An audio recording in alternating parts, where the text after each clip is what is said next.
सब्जी नगर एक खुशहाल गांव था जहां सब्जियां खुशी खुशी रहती थीं। एक दिन गाजर, आलू और टमाटर को एक पुराना नक्शा मिला जिस पर खजाने का निशान बना था। गाजर बोला, चलो हमें ये खजाना ढूंढना है। आलू ने कहा, लेकिन रास्ता खतरनाक होगा। टमाटर, खतरा ही तो मजा है।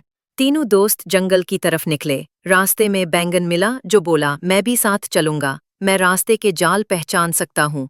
आगे चलकर उन्होंने एक पुराना दरख्त देखा जिसके नीचे कुछ चमक रहा था।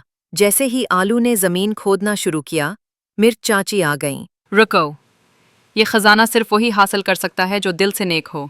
सब ने मिलकर गड्ढा खोदा और एक पुरानी पेटी निकली। अंदर था सब्जी नगर की पुरानी यादों की तस्वीरी किताब और साथ एक नोट, असल खजाना तुम्हारी दोस्ती है। सब हंसने लगे। मिर्च चाची भी मुस्कुरा दी और वो किताब सब्जी नगर के म्यूजियम में रख दी गई।